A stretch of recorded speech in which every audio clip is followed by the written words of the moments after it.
Good morning, everyone. This is Neha Sharma, Department of Mathematics, ITM University. We are studying discrete structures over here. We so far now we have studied set theory, relations, and functions. Okay, we have seen their types also and their examples also. Now, the topic that we would today study would be pigeonhole principle. Okay, so let's start the topic.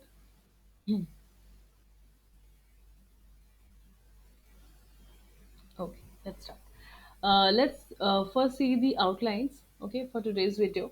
The first thing that we would see would be the prerequisites. Then we would see certain real-life examples over pigeonhole principle.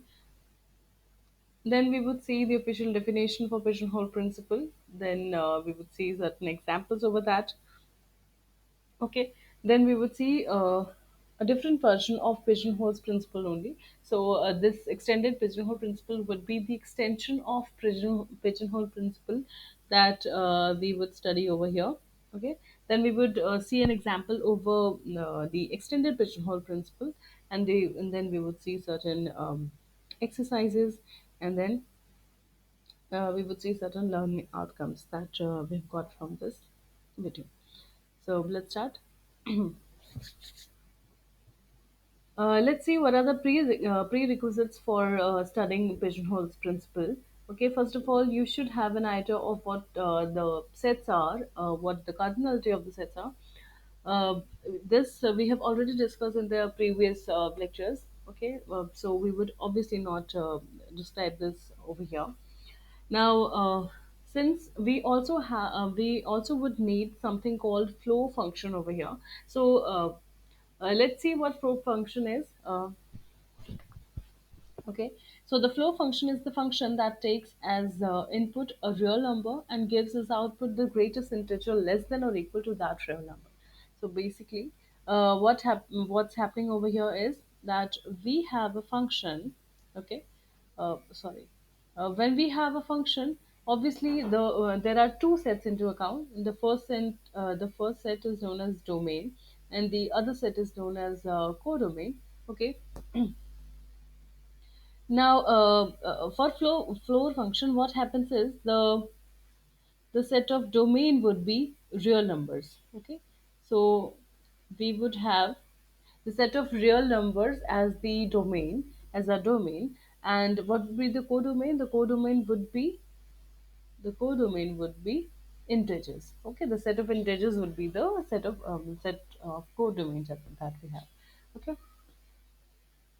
Now, what does this function actually do? So basically, we would have a real number.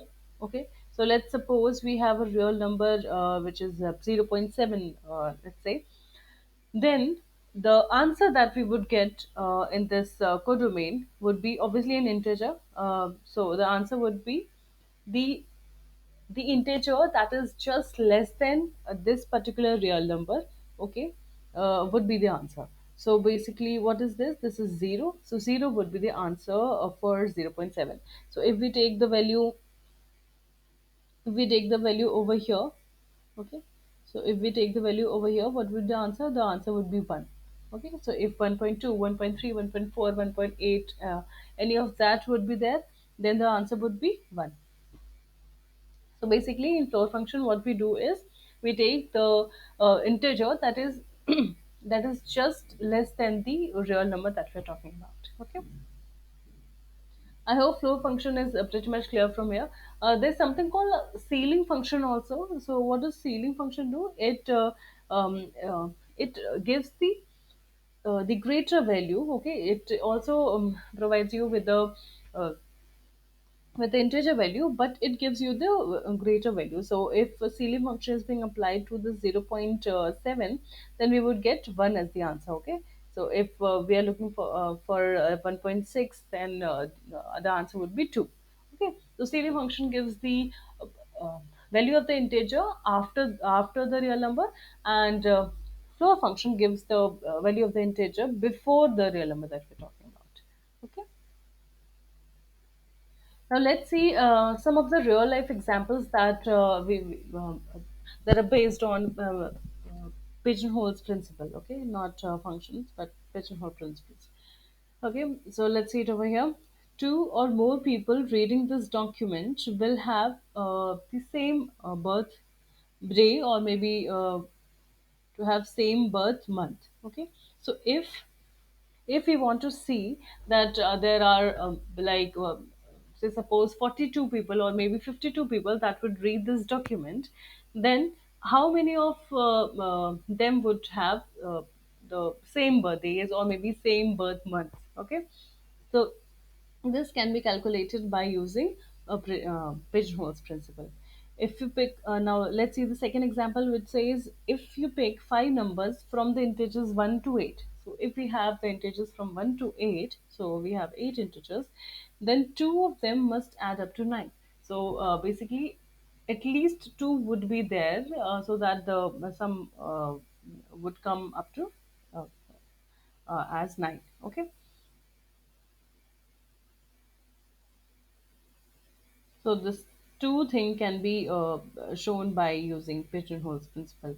Now let's see this example. This example we will discuss after studying the pigeonholes principle also. Okay, we would come back to this, but let's read it out over here. So if we have 3 lakh people attending some function or something, so on New Year's at New York's Times Square, from about 3 lakh people, over 820 people will have the same birthday. So basically, from about 3 lakh people that would visit that place, there would be at least 820 people that would have same birthday. Okay, not birth date, but same birthday. Okay. So we would come back to this. How do we get this 820 or maybe this these two things? We would come back to this later. Okay. Let's first see what pigeonhole principle is. Okay. Since the name has a pigeon and something called hole, so we would obviously relate it to pigeons and then we would study. So this principle has also been known as a box principle or a Dirichlet's box principle. Okay, this principle states that if one wants, if someone wants to put pigeons in holes. Okay, so there maybe there are such a number of holes and we want to put pigeons into them, then there are more pigeons than there are holes. Okay, and so what are we trying to do? We have such a number of holes. We are trying to put pigeons into those holes, but the number of pigeons is more than the number of holes. Then what happens is one of the holes has to contain more than one pigeon. So there would be at least one hole that would contain more than one pigeon. Okay. So let's see the example with this figure. So we have 9 number of holes, okay, and we have 10 pigeons. Okay, so at least since the number of pigeons is greater than the number of holes that we have, so what would be the case? That at least two would be there. So exactly two would be, not exactly, but at least two would be there that would go in one hole. Okay. At least, okay. There would be case where there can be more than more than one pigeons, more than one pigeon, like more than two also in one hole. But at least there would be two pigeons in one hole. Okay. Now, let's see the example for this. Okay, so we have taken the simplest, most example that can be generated for pigeonholes principle over here. So find the minimum number of students in the class so that two students were born in the same month. Okay, so we have set number of students in the class. So find the minimum number of students such that the birth month of at least two students should be same. Okay, so what is the total number of months that we have? We have 12 number of months. Okay, total. So the number of students, so that two students were born in the same month would be 30. Okay, why that would be 30? Because, okay, see this. see this principle. What does this principle says? That if we have nine holes, let's see this figure again.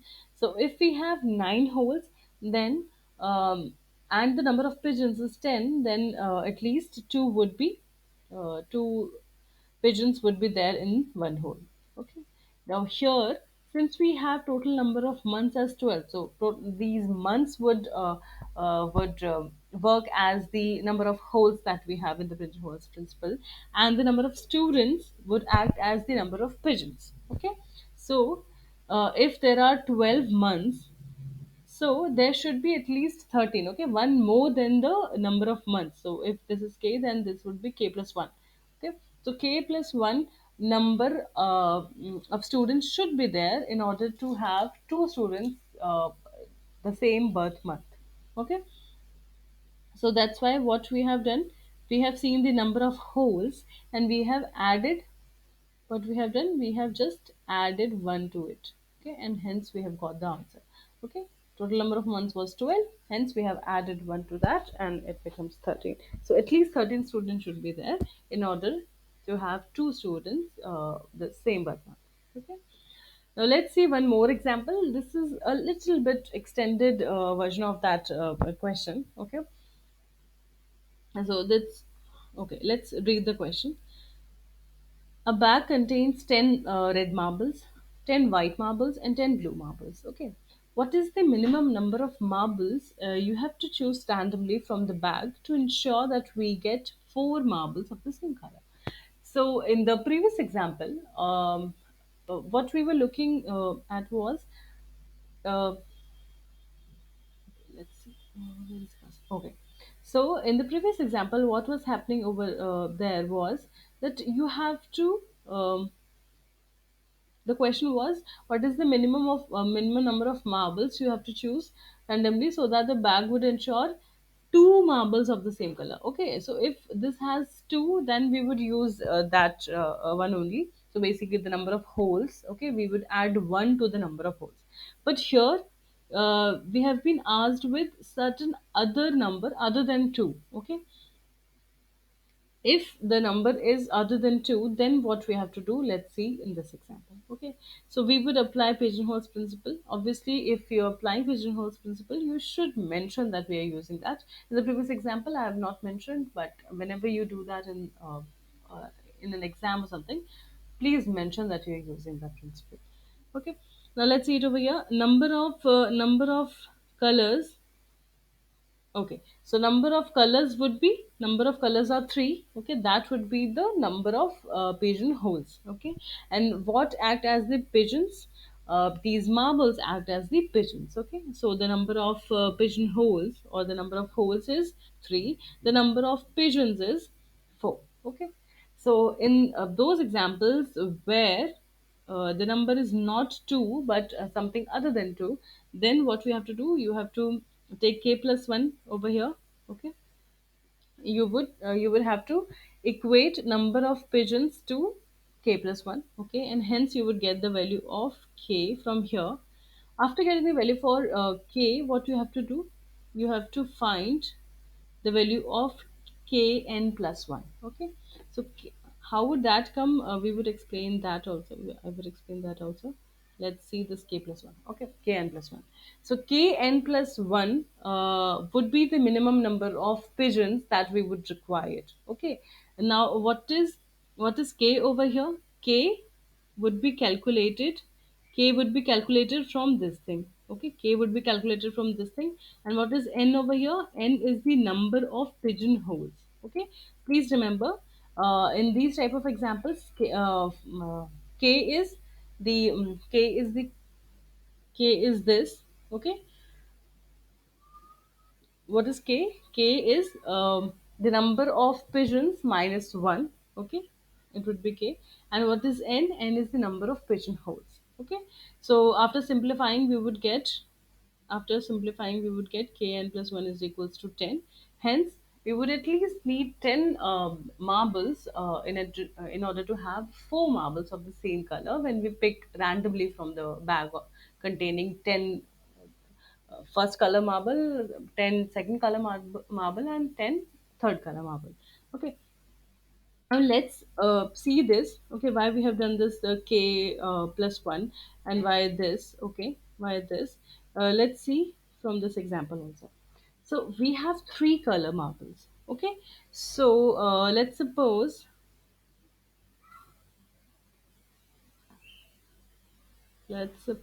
we have uh, 1, 2, and 3. Okay, so we have three holes. Okay, since we have three color marbles, hence we would have three holes. Now if we were asked that we have to have two marbles of the same color, then what we have to do, we would put one marble over here. Okay, one marble would be of red color maybe, then second marble would be of white color, then third marble would be of ten color, sorry, blue color. Okay, then then the next marble, which would be the fourth marble, can be of red color or white or blue. Okay, so this marble can come over here, over here, or over here. So if the question would be that you have to see for two marbles of the same color. Okay, that would be red, white, or blue, they're not asking, but of the same color, then what would be the number of marbles? It would be 1, 2, 3, and 4. Okay, this would be the final answer. Okay, this would be the minimum number of marbles that you have to pick from the bag. Now here they're asking about four marbles of the same color. So how could that be a four marble case? Then what we have to do, you would put the first marble would be maybe of this color, then the second marble would be of this color, then the third marble would be of this color, then the next, which would be the fourth one, would maybe come over here, then fifth one would come over here, then sixth, then seventh, eighth, ninth. Okay, up till this step, what is happening, that we have three marbles of each color. Okay, but we yet not have got four marbles of a color. Okay, so we would put the tenth marble somewhere, either here or here or here. Okay, we would put anywhere. So maybe we have put over here the 10th marble. So after putting the 10th marble, we would have a case where four marbles would be of same color. Okay, hence the answer is 10. Okay, but if we go like this, then obviously this would consume so much of time. Okay, hence we would use this technique, this pigeonholes principle, in order to get the answer. We have seen two types of questions. The first type of question was if here we have only two. Okay, so if we want to have two marbles of the same color, or um, two students having same birthday or something like that, then what we would do as the previous question. Okay, if the number is not 2, if it is 4, 5, 6, or any other number, then what we have to do, we have to use this. Okay, this thing. So what we have to do, we have to take the number of pigeonholes as n and the number of marbles as k plus 1. Okay, from there you would have to get the value for k. Then the value for k would be put over here. Okay, and then this would be the minimum number of marbles or students that would have same color or birthday or anything like that. Okay, I hope the from the example, pigeonholes principle is very much clear. Now let's come to the next thing, or the next version of pigeonhole principle, that is known as the extended version of pigeonhole principle. Okay, let's see this. Okay, if the number of pigeons is much larger than the number of pigeons. Okay, sorry. Okay. Yeah, sorry. Please make a change, a little bit change over here. If the number of pigeons is much larger than the number of pigeonholes, okay. So you have to write pigeonholes over here. Please write pigeonholes.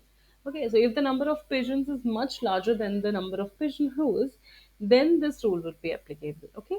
So extended rule is applicable when the number of pigeons are much more than the number of pigeonholes. Okay. Now let's see what it states. It states that if there are X pigeons and Y pigeonholes, then one pigeonhole must occupy at least these many pigeons. Okay, so what's happening? Please listen carefully. What's happening over here is, where's the cursor? Okay. If there are X pigeons and Y pigeonholes, okay, Y pigeonholes, then there would be these many, okay, so there would be minimum these many pigeons that would come in one hole. Okay. What is this number? This is pigeons minus 1 divided by the number of pigeonholes. And then we have applied what? Floor function. Floor function we have discussed in the prerequisites slide. Okay. So what we would do, we would calculate this value, and then we would calculate the floor function value of this real number. Then we would add 1 to it. Okay. Okay, what is the need of using a flow function over here? See, whenever you use a flow function, it would convert a real number to an integral value. Okay, so since the number of pigeons, the number of any object, or the number of students, or any of these things, since we are dealing with the discrete objects case, okay, since we are studying discrete structures, we are dealing with discrete objects. We don't want the object to be obviously torn off, or maybe half, or one by fourth, or like that.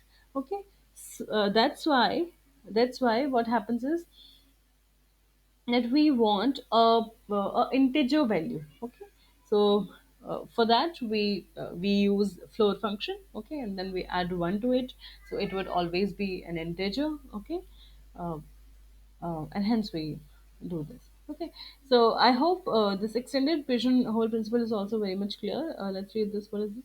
That this stands for the greatest integer function or flow function. Okay, so flow function is also known as the greatest integer function. It says the greatest integer value uh, less than or equal to the real number. Okay, that's why greatest integer value. Okay, now let's see a question over extended pigeonholes principle. Okay. Show if 30 magazines contain a total number of 61,324 pages, then one of the magazine must have at least 2,045 pages. Okay. So what they're trying to say, that you have to show that if either they want us to calculate, or they can say to, show. So if we have 30 magazines, when you say 30 magazines, you want to say 30 pigeonholes. Okay.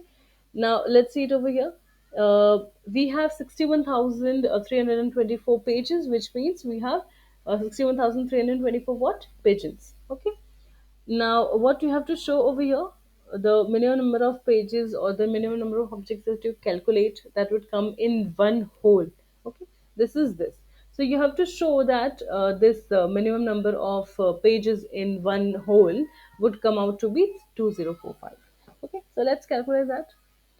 So let's read. Let's consider the pages as pigeons. So we have considered the pages as pigeons, and the holes as the magazines. Okay, now let's see this. The extended pigeonholes principle. What does this say?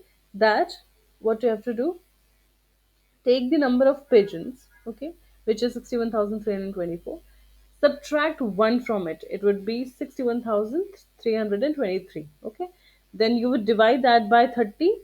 Okay, divide that by 30, it would be 2044 point something.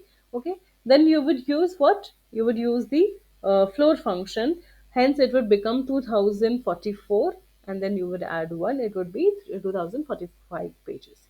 Okay, so basically what you have, if you know the principle, this is very easy to apply, but you should know the principle first. So what does the principle says? It says that if you have if the difference between both the number of holes and number of pigeons is much more, then what you have to do, you have to apply this particular principle, which says the the number of pigeons that at least one pigeonhole would have would be x minus 1 by y.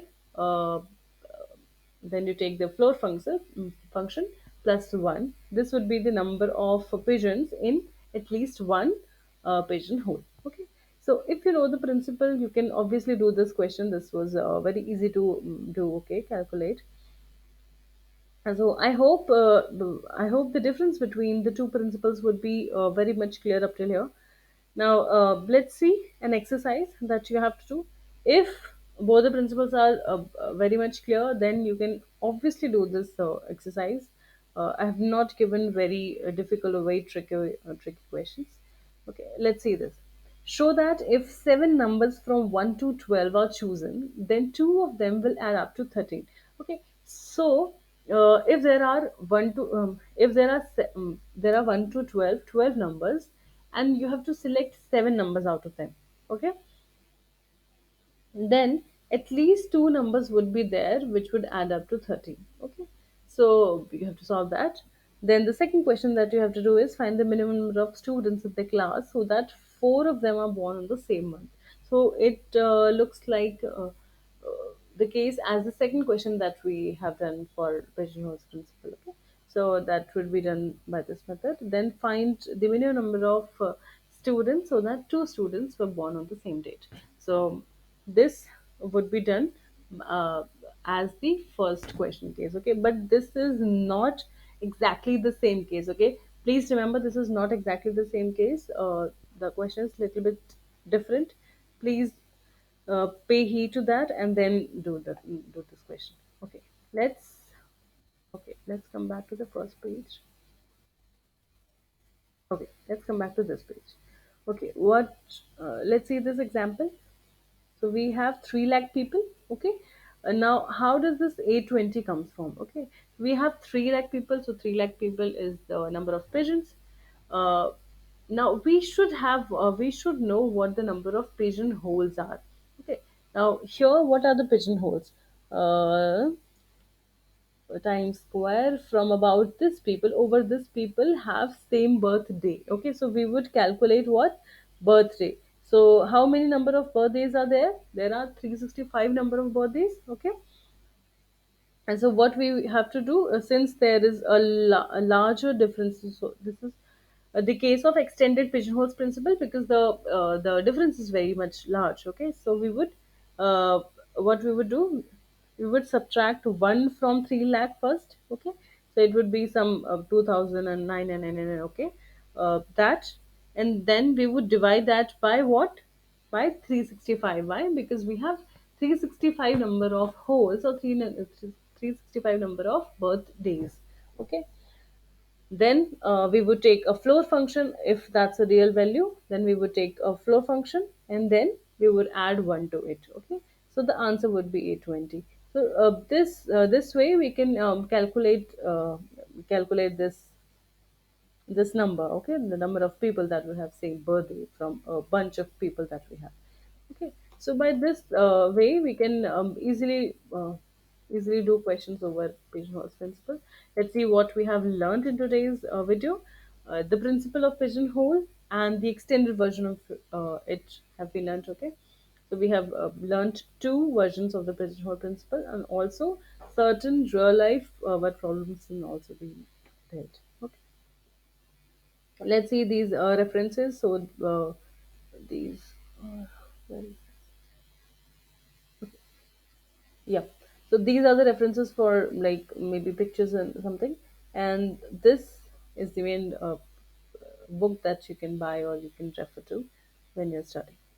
Okay, thank you so much for watching the video. Please do practice those questions or do the exercise that I've given.